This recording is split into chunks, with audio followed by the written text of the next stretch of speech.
Life was as predictable as a routine dental checkup until today.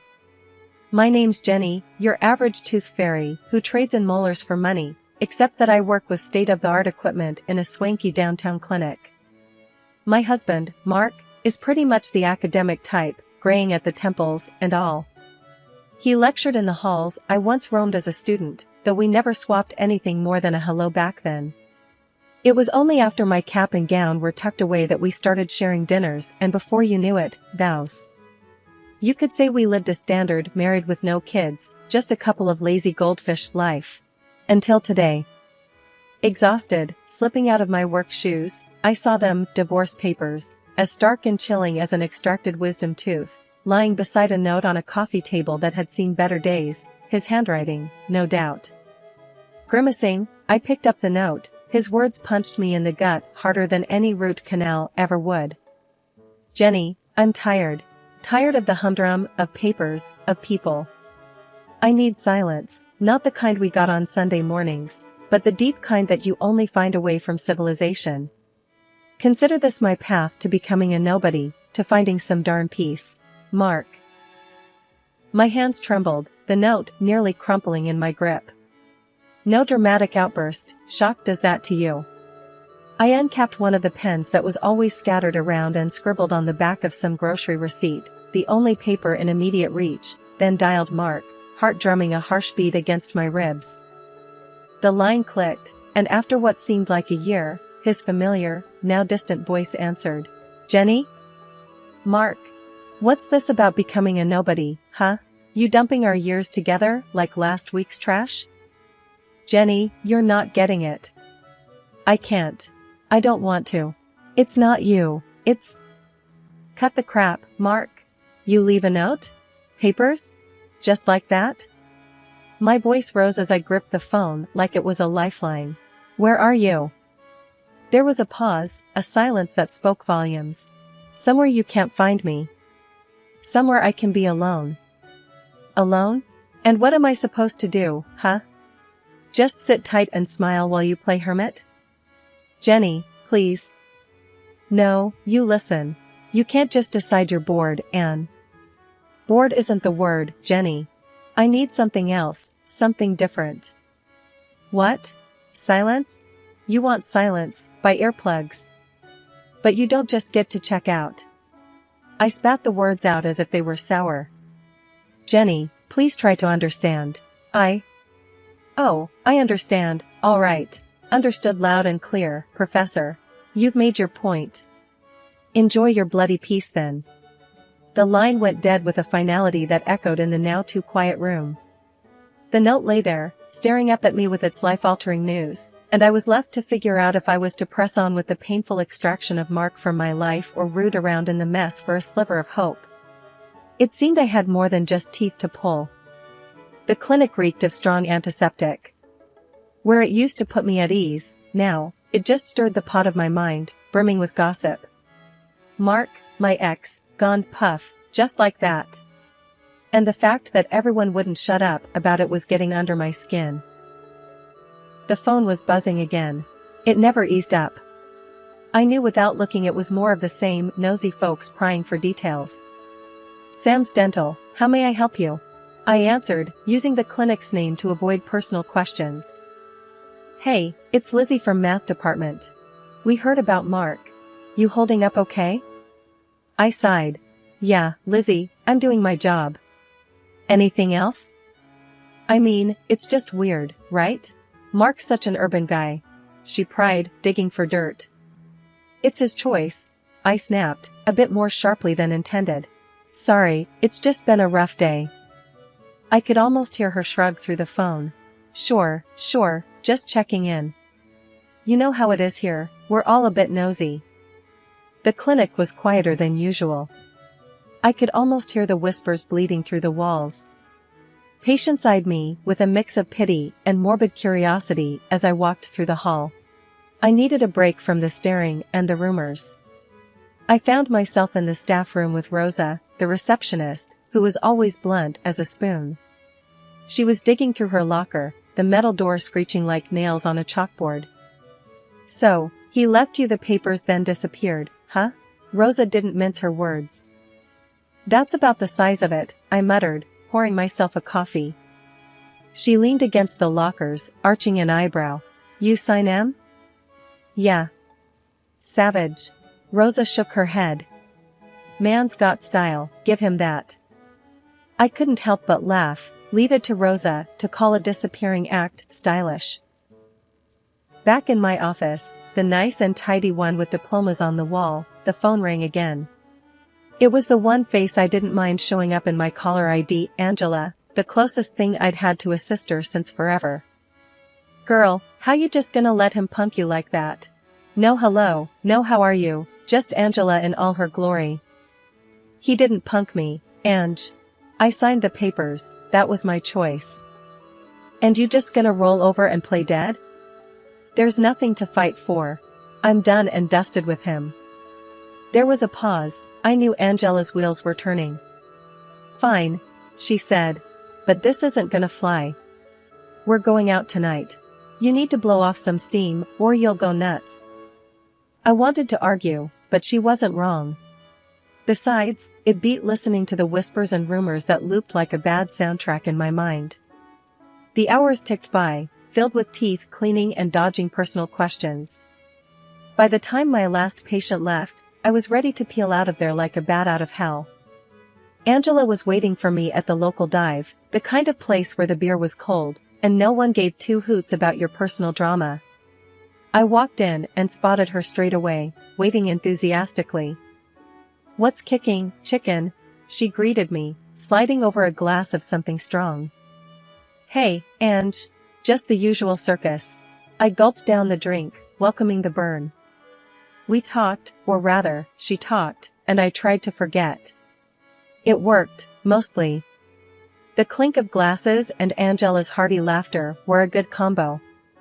It was late when we said our goodbyes, just outside the bar.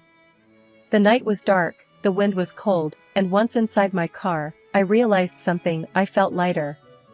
Like dropping off a heavy suitcase I'd been lugging around. The years had rolled by like series of silent movie frames. That old bitterness about Mark, it was more or less a faint echo these days. I mean, life had to move on, right? I shifted gears somewhere along the line, and now things were steady. You could say I was living the quiet life, except for the occasional siren wail, thanks to my new husband, Tom, the cop. Tom was good people. A chuckle in a uniform, you might say. He had this knack, you know, for turning a crappy day around with just a smirk and a joke that was so bad it circled back to being good. Then there was Joey, our little typhoon in toddler form. 3 years old and already the boss of the household. If joy came in human form, it was him, no contest. One pretty normal Tuesday, I was in the kitchen, fighting with the wrapper of a macaroni box. That's when Tom ambled in, his uniform looking like it had seen better days. He planted a kiss on my cheek, still sparking a little zing even after all these years, and ruffled Joey's hair. Hey, bud, how was your day with Mom? He asked Joey, who was smashing a toy truck into the linoleum. Joey's answer was a happy shriek and more enthusiastic truck smashing. I'm starting to think he's going to follow in your footsteps, I said, finally getting the box open and emptying it into the simmering water. Tom's beeper suddenly blared, ruining the moment. He checked it and grimaced. Looks like the station needs me. Some brawl at the bar downtown. Geez, Tom. Stay safe, will you? Always, he said, standing up, but with Joey still clinging to him. He handed our son back to me. Gotta run. I'll try not to wake you too when I come back. After he left, it was just Joey and me and the hum of the refrigerator. Joey babbled something about Dada, and I couldn't help but feel a twang in my chest. Sure, I had Tom and Joey, a solid job, a roof over my head. But sometimes, when Tom's cruiser pulled out of the driveway, or when Joey's laughter filled a room, I'd remember I once had a different life, a different partner in the dance. Come on, champ, I told Joey. Let's tackle that mountain of blocks like we're the king and queen of the castle. And as I built flimsy towers for Joey to knock over, laughing all the while, I realized I'd turned over more than just a new leaf. I'd started a whole new chapter. And you know what? It looked pretty damn good from where I was sitting. As the flat screen on the wall spat out images with quiet contempt, there was Mark, my ex, hunched over on a patch of green. The grass was probably crumpled under him, matching his wrinkled linen shirt. I hadn't seen him in years, not since he traded our life for silence and dirt paths. Those journalists were eyeing him like he was a prize pig at the fair, each waiting for their turn. Mark fiddled with strands of his wild beard as he leaned into the microphone. His voice, still with that calm know-it-all tone, itched in my ears. "Yeah, that's right," he was saying. "I had to leave because of her. She's got this heart, steeled over, you know? Cold. And cheating? She was a regular at that game. Took my piece, she did. That's why you find me here, away from all that mess." The air in the dental clinic was colder than usual, or maybe it was just my mood darkening everything around me since that darned news report aired. I slammed my locker shut, trying to shove away the clutter of whispers and side glances that had infested the office like bad breath. It wasn't just the sterile smell of mint and disinfectant lingering, it was the stench of gossip. Thanks to my ex, Mark, I was the new plaque everyone wanted to scrape off. "Hey, you done early?" Gina, one of the hygienists, leaned against the door frame, balancing a stack of patient folders. Her tone was casual, but her eyes were skirting around mine, wary. Too wary. "Yeah," I grunted, collecting my stuff. "Need to clear my head. This place is looking kinda stuffy." She snorted, a crude sound that was music to my irritated ears. "Looks the same to me. Though, you could cut the tension with dental floss." I offered a half smile, but didn't meet her eyes. "Maybe some people got cavities in their personalities," I replied, voice tight. As I walked out, I couldn't shake off the prying eyes. Reaching my car, I spotted Tom waiting for me, arms crossed, leant on the hood. His usual sunny exterior was clouded over. "How's it going, Jenny?" he asked as I approached, trying to light up the dimming day. "Like a root canal gone wrong," I replied, my keys jingled with a shake of my hand. Tom pushed himself off the car. "You know what I think? Screw him. He's talking crap." "That's one word for it," I said, opening the car door. Tom detoured it, his stance stubborn. "We shouldn't let this nonsense get between us. You've got me, Joey, and Angela. It's their problem if they believe that liar." The sincerity in his voice was a soothing balm, but I was too riled up to take it in fully. "Sure, but try telling that to the hyena club in there." He grabbed my hand, his grip firm. "Listen, let's grab Joey, hit the pizza place, and just chill. All right?" I took a breath, absorbing the offer. "You always know how to patch things up, cop hubby," I said with a tired smile. "And don't forget it." He flashed a grin, the kind that could make a dentist proud. But before we could continue, a call cut through our bubble. "Mommy." Joey came sprinting across the parking lot, his babysitter trailing behind. The little guy wrapped around my legs, a toddler tornado. "Hey champ," I said, lifting him up. "You ready for some pizza?" "Pizza, pizza," Joey chanted, any worry about the day's drama lost in his innocent cheer. I glanced back at the clinic once Joey and Tom were settled in the car, a cold laugh escaping me. To hell with them. Let's go have some real family time. Tom revved the engine, a mischievous spark lighting his eyes. "No looking back, babe, that's the rule." "Got it, boss?" I said, and as we drove off, Joey's giggles, the only sound I cared about, I felt the heaviness shed bit by bit. It was just another crappy chapter in the novel of life, one that I'd darn well write myself. No ex-husband was going to taint my reflection, not anymore. I was still reeling from another day's work when she cornered me. Jasmine, the new intern, was kind of edgy since the day she stumbled in, but today, she was all jittery. So there I was, peeling off my gloves, and she comes up real close, smelling like antiseptic and fear. "Doc, I gotta talk to you, Jasmine said, her voice as shaky as a beaten-up washing machine. What's up? I was already thinking about the pile of paperwork waiting to claw at my evening. It's about Mark. I heard the other nurses saying you were married to that guy. Her eyes darted around the room as if afraid the walls would grow ears. Yeah, what about him? I tossed the gloves and reached for my coffee, gone cold hours ago. I was a student when he was teaching. He wasn't just giving lectures, if you know what I mean. Her voice took a dive, like someone had yanked the volume down. He did stuff. Bad stuff. I felt something raw and bitter twist in my gut. Stuff? I asked, hoping for some vague rumor I could dismiss. He was handsy, you know, with me. And with others. We were just a bunch of scared kids, and he liked that power. Jasmine spat the words out like they were poison. My grip on the mug tightened. Why are you telling me this now? Because I saw him on TV, acting all holy and repentant. I couldn't stomach it. I threatened to expose him, and then he vanished. That coward, I hissed. The mug in my hand cracked, coffee seeping through the spiderweb crevices to drip onto the floor. He told everyone he left 'cause of you and some grand spiritual quest.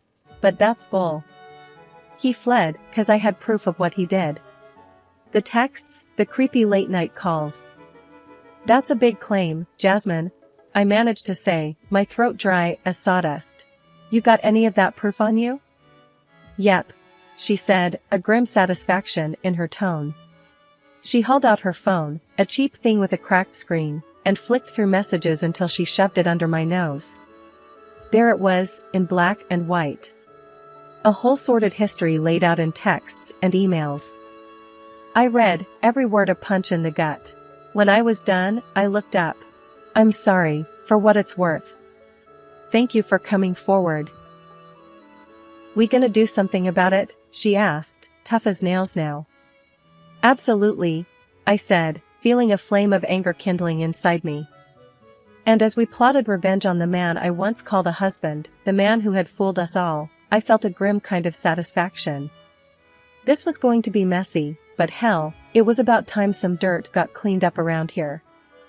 I stood there in the clearing, staring at the man I once called my husband. There he was, Professor Mark, looking every bit the wilderness prophet with a graying beard and a flock of adoring followers. His eyes flashed over me, a brief flash of recognition before his face settled into that infuriating calm. Jenny? What the hell are you doing here? His voice had that familiar sharp edge. Just wanted a chat, Mark. A cozy catch-up between exes. Never thought I'd find you playing guru, I said, squinting at the half-naked followers prancing around. He crossed his arms, a smirk playing on his lips. To what do I owe the pleasure? I cut to the chase.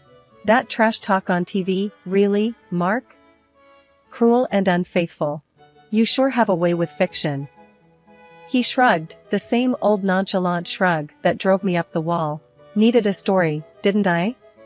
Playing the victim pays the bills. I couldn't help but laugh, bitter and sharp.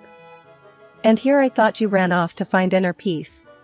His audience looked on, starving for some drama. He was unfazed. Gotta give the people what they want. Yeah, but at my expense? I felt that familiar anger bubbling. And there's another thing, about Jasmine. His face lost color for a second, but then he barked out a laugh. Jasmine? That kid had nothing on me. His nerve was something else. Without breaking eye contact, I slid out my phone. Actually, she did. He squinted at the screen as I flicked through the messages Jasmine had sent me. Threats, creepy come-ons, the whole 9 yards. Mark tried to grab the phone out of my hands, but then Tom appeared next to me. The message of protection couldn't have been clearer if he was wearing a flashing sign. It made me feel safe and furious all at once that I needed it. Look, everyone, Mark's voice broke through the silence, all smooth and soothing like one of those late-night radio hosts. This is all a big misunderstanding, alright? My ex here, she's got it in for me, that's all this is. I could feel my jaw clench at his words, but I kept my cool. I wasn't about to let him get to me. Not this time. Tom's voice, gravel mixed with thunder, growled next to me. Cut the crap, Mark. We all know what you did. And it's all coming out today. Mark's followers looked from him to me and back again, like they were watching a tennis match. Just then, the wail of the sirens cut through Mark's phony serenity like a chainsaw through butter. His face drained of color, which on him, looked almost impressive. Please. Mark was kneeling now, the guru luster gone, replaced by sweaty desperation. You can't do this. Think of my reputation. Tom snorted, stepping closer to Mark so that the kneeling man had to crane his neck just to keep eye contact. Reputation? What about the lies about Jenny? What about all those messages, huh? What about Jasmine's story? You think that doesn't count for nothing? The game's up, buddy. Mark looked up at us, his eyes flicking from my snarl to Tom's stony glare, and then to the uniformed officers coming up behind us. There was a moment, a single moment, where he looked like he might run. But Mark didn't run. He just sat there on his knees, looking up. Looking like he knew that the tides had indeed turned. The followers were mumbling among themselves now, backing away from their fallen idol, their murmurs building like waves before a storm. Then, one of the cops stepped forward, flipping open a notebook. Are you Professor Mark Thompson? He asked, his tone neutral. Mark just nodded, his voice squeaking like a rusty hinge. Yes, sir. The officer glanced at me, then at Tom. We're going to need to take him in, he said, as if asking for permission. Tom just gave a short nod, and I felt my heart kick up a notch. This was it. Mark shot one last desperate look at his disciples. I'm being set up, he yelled, hoping for sympathy, salvation. But seeing the truth staring back at him from the scattered glances of the crowd was the nail in the coffin of any sympathy he hoped for. The cop cuffed him with all the flair of someone clocking in for a routine shift. Mark Thompson, you are under arrest. The clink of the cuffs was like the sweetest music, and that's when I knew, for sure. The tides hadn't just turned, they'd flipped, completely. Tom wrapped his arm around me as we watched Mark being led away. The scene felt almost surreal. I turned to Tom, and his nod told me everything. We were on the same team, and we were strong. I was standing outside and breathing in the fresh air. The phone in my pocket started its own dance, buzzing with incoming calls, no doubt apologies and awkward backtracking. I had no interest in their sorry words. I told you so wasn't my style. The door to the clinic swung open, and Jasmine walked out. Hey, Doc, she said, with a grin that seemed out of place, but right for someone who'd just shrugged off a weight they'd been dragging around. Is it true? They got him? Yep, I said, feeling a sharp sense of satisfaction at her smile. It's true. Good. It's about damn time, she said, her voice firm. I could hear some of my own resolve echoed in her tone. Jasmine had courage, coming forward, speaking out. It's not easy, facing ghosts. He won't be seeing the outside of a jail cell for a long while, Tom said. Good riddance, she shot back, no hint of sympathy for my ex-husband. I couldn't help smiling at her spunk. You did good, I said. Really good. Tom's radio crackled with police chatter, but he ignored it, his attention on today's victory. You gonna celebrate? Jasmine asked. Her shift was obviously over, and she was all but bouncing on her heels, ready to let relief transition into something warmer, more joyful. Mom's got Joey, I answered. So, yeah, we'll celebrate. Quietly. Jasmine nodded, then left, her steps light. Let's go home, Tom, I said after a moment. Let's go be with our son. Nothing I'd rather do. He agreed, and we turned away, my hand finding his, strength in our combined grip, ready to face whatever came next, together.